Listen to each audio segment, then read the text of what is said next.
네, 반갑습니다 여러분. 조코프TV의 조현일입니다. 자, 오늘은 주말을 맞이해서 원클럽맨은 아닌데, 그러니까 본의 아니게 팀을 옮기게 됐지만 약간은 원클럽맨 같은 느낌을 주는 선수, 내가 뭐 이 팀에 드래프트 됐거나 아니면 드래프트 데이에 트레이드가 됐거나, 어쨌든 시작과 끝은 분명히 다른 팀이었지만, 혹은 중간에 다른 팀이 섞여 있었지만 한 구단을 대표하는 그런 이 프랜차이즈 스타 혹은 원클럽맨 같은 느낌을 주는 선수들을 임의로 골라봤습니다.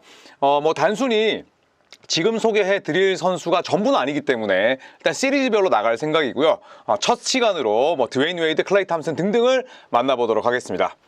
자, 첫 번째 선수는 드웨인 웨이드입니다.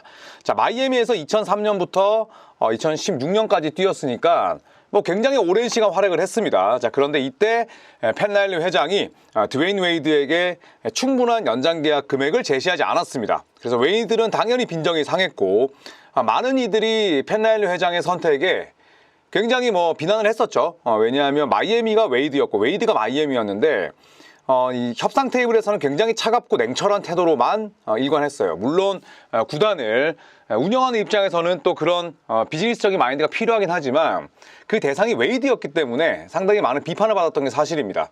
자, 그래서 결국에는 시카고 불스로 떠났고 클리블랜드로 이적을 해서 르브론 제임스와 또 짧게 뛰기도 했었지만, 사실 시카고 불스와 클리블랜드 시절의 웨이드를 기억하시는 분들은 거의 없을 거예요. 그 정도로 존재감이 미비했었고, 그리고 나서 마이애미로 복귀합니다. 사실 웨이드가 대인배였죠. 팻 라일리 회장과도 서로 서먹서먹했던 사이를 없앴고, 그리고 이때는 마이애미 히트가 뱀 아데바요를 비롯해서 영건들이 성장을 하고 있는 시점이었어요. 웨이드는 벤치로 빠지면서 주전들의 뒤를 바쳤고, 실제로 웨이드가 은퇴했을 때는 상당히 많은 팬들이 아쉬워했습니다. 왜냐하면 주전으로 뛰는 웨이드는 노쇠했지만 벤치에서 뛰는 웨이드는 꽤나 괜찮았거든요. 그래서 마지막에 은퇴를 좀 미뤄주면 안 되냐, 또 이런 이야기를 받았을 정도로 이 드웨인 웨이드가 마지막까지 정말 훌륭한 생산력을 냈습니다. 결국에는 드웨인 웨이드가 마이애미 유니폼을 입고 은퇴를 하게 됐는데, 마이애미에서 총 15시즌을 뛰었습니다. 자, 그러면서 21,556점, 그리고 2점 성공 개수 7,905개, 리바운드 거의 5,000개였고요. 어시스트는 5,000개가 넘었습니다. 그리고 3점은 549개, 스틸이 1,620개였고요. 블락샷은 무려 885개. 사실 히트에서 뿐만 아니라 NBA 역사를 통틀어도 드웨인 웨이드만큼 또 이렇게 블락을 잘하는 선수가 많지 않았습니다. 자, 그래서 마이애미에서 보냈던 마지막 시즌에는 무려 올스타에 뽑혔고요. 그리고 평균 15득점, 그리고 4개의 리바운드, 4.2 어시스트를 벤치에서 기록하면서 아주 화려하게 잘 마무리를 했습니다. 자, 그래서 은퇴 시즌 때 결국에는 올스타, 은퇴 시즌 때 올해 식스맨상 득표 7위 이런 기록을 세우고 마이애미 히트 유니폼을 입고 은퇴했습니다. 영구 결번은 당연히 됐고, 나중에는 동상도 지어지지 않을까 생각을 합니다. 왜냐하면 마이애미 히트가 1980년대 말에 창단이 됐는데, 그때 비슷하게 창단됐었던 팀들은 우승이 없어요. 미네소타, 올랜도 매직 등등인데, 마이애미는 총 3번의 우승이 있고, 이 3번의 우승이 전부 다 드웨인 웨이드와 함께 했었습니다. 그래서 마이애미가 낳은 최고의 영웅이 웨이드가 아닐까 생각을 합니다. 자, 그리고 클레이 탐슨입니다. 자, 클레이 탐슨은 골든스테이트 워리어스에서 총 13시즌을 뛰었습니다. 793경기를 활약을 했고요. 그리고 2019, 20, 21시즌까지는 2시즌 반 정도 동안 부상을 입긴 했었습니다만, 골든스테이트 워리어스가 최근에 달성한 우승 4번을 전부 클레이 탐슨과 함께 했었죠. 그래서 총 득점은 15,531점, 3점 성공 개수가 2,481개, 그리고 자유투, 리바운드, 어시스트는 클레이 탐슨의 그런 장기는 아닙니다. 자, 그래도 골든스테이트 워리어스가 지난 10년 동안 4번의 우승을 차지하는데 이 옵션으로서 또 엄청난 공을 세웠고, 이제 다음 시즌부터 댈러스로 떠나게 됩니다. 스티브 커 감독이 얼마 전에 이야기를 했었죠. 영구 결번은 물론이고 첼시 센터 바깥에 분명히 클레이 탐슨의 동상이 건립될 것이다, 이렇게 이야기를 했었는데, 이제 클레이 탐슨의 선수 생활이 얼마 남지는 않았습니다만, 그래도 클레이 탐슨이 언제 어디서 어떤 방식으로 은퇴한다고 하더라도 골든스테이트 워리어스가 직접 뽑고 키운 그런 이 프랜차이즈 스타라는 그런 인식에는 변함이 없을 것 같아요. 자, 그리고 계속 말씀드렸지만 저희 조코피TV와 하나투어는 클레이 탐슨의 골든스테이트 워리어스 첫 방문 경기를 직관 이벤트 주요 일정으로 삼으려고 합니다. 그래서 많은 분들께서 더 기대해 주시면 좋을 것 같고요. 자, 그리고 데미안 릴라드 빼놓을 수 없겠죠. 데미안 릴라드는 포틀랜드의 모든 것이었습니다. 2012년에 포틀랜드가 직접 뽑았고 그 당시만 하더라도 아니 위버 주립대학 나온 이 단신가들을 뽑았다고 미친 거 아니야?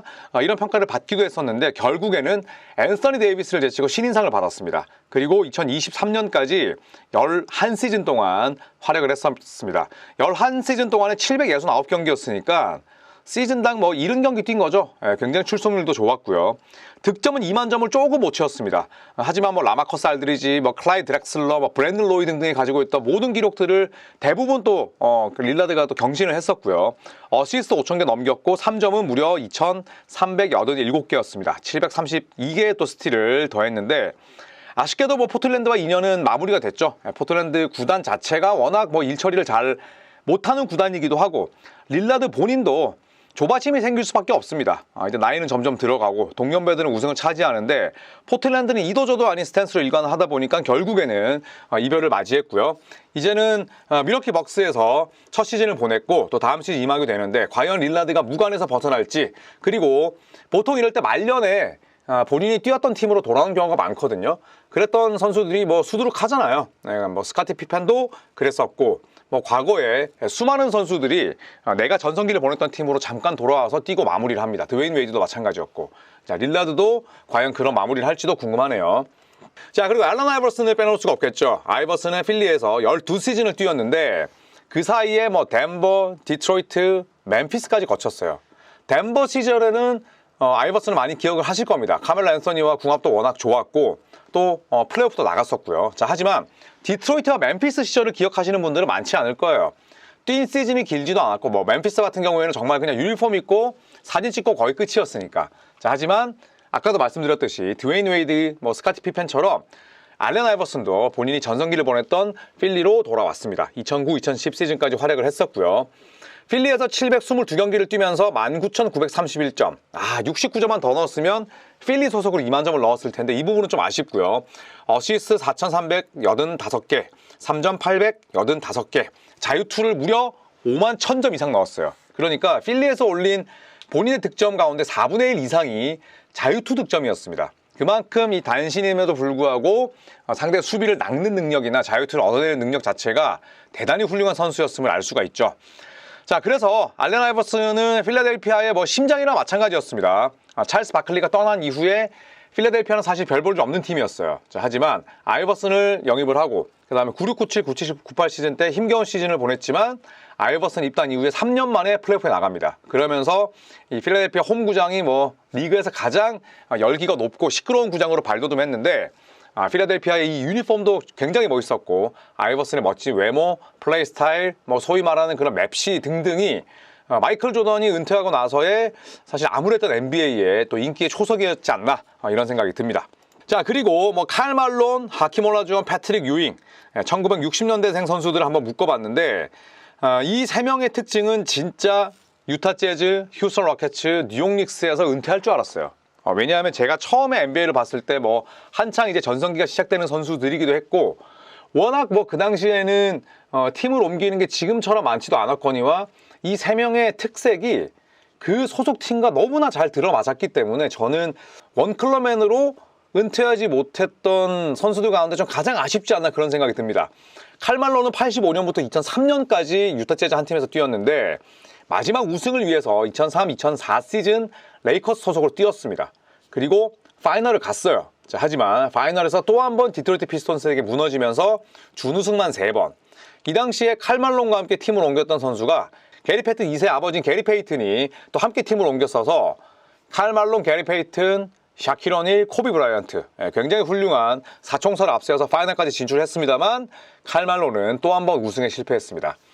자, 더욱더 충격적인 그런 이적이 있었습니다. 바로 하킴 올라주원이었는데 칼 말론은 본인이 우승하기 위해서 레이커스로 떠났다면 하킴 올라주원은 에이전트가 바보 등신이었어요. 그래서 결국에는 휴스턴을 떠날 수밖에 없었습니다. 그냥 휴스턴에서 마무리를 했으면 좋았을 텐데 토론토 랩터스 그 춥디 추운 토론토로 가서 물론 빈스 카터의 성장을 바라보는 재미는 있었겠지만 딱 1년 뛰고 은퇴했거든요.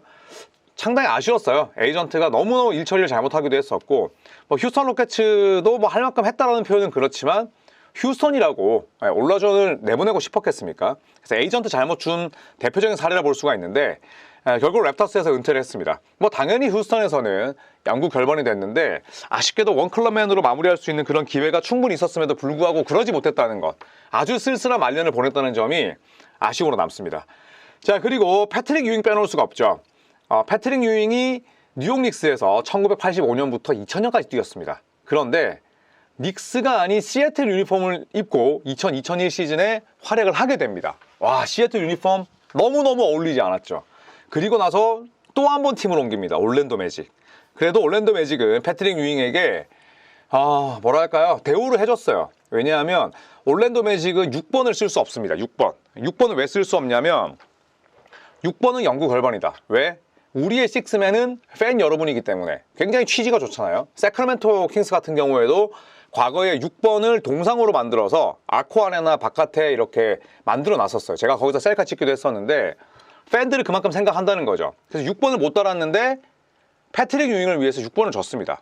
왜냐하면 33번을 올랜도 매직에서 쓸 수 없었기 때문에 패트릭 유잉은 다른 번호를 사용했어야 됐는데 그래서 이제 6번을 쓰고 싶어 했고 올랜도 매직은 패트릭 유잉이시니까 6번을 쓰세요. 저희가 한시적으로 쓰게 해드리겠습니다. 해서 6번을 달고 뛰었지만 정말 어색했죠. 그래서 2001-2002 시즌 보시면 올라존이 랩터스, 패트릭 유잉이 올랜도 매직. 그래서 같은 컨퍼런스니까 최소 3번을 붙게 되잖아요. 이 두 명이 무릎에 진짜 이만한 보호대를 칭칭 감고 둘이서 정말 어색한 유니폼을 입고 맞대결하는 장면이 있습니다. 진짜로 뭐 저도 아직도 기억에 잊히지 않는 그런 사진인데 그만큼 이 세 빅맨의 마무리가 조금은 씁쓸했어요. 그나마 올라준 우승 반지라도 2개나 있지. 칼 말론 준우승 3번, 패트릭 유잉 준우승 2번, 그리고 마지막에 팀 옮긴 횟수 2번. 여러모로 이런 전설적인 빅맨들의 좀 뒤안길이 조금 아쉽긴 했습니다. 자, 이렇게 원클럽맨 느낌을 주는 여러 선수들을 만나봤습니다. 사실 뭐 마이클 조던도 원클럽맨은 아니게 됐죠. 나중에 워싱턴 위저즈로 가게 됐고 여러 원클럽맨 같은 느낌을 주지만 그러지 못했던 선수들이 있는데 이제 본격적인 비시즌인 만큼 이런 선수들을 또 제가 조금씩 소개해드리는 그런 시간을 갖도록 하겠습니다. 여러분 주말 잘 보내시고요. 그리고 이제 곧 올림픽이 열리게 됩니다. 올림픽도 많은 관심 부탁드리면서 또 다른 컨텐츠로 다음 주부터 열심히 달리겠습니다. 고맙습니다.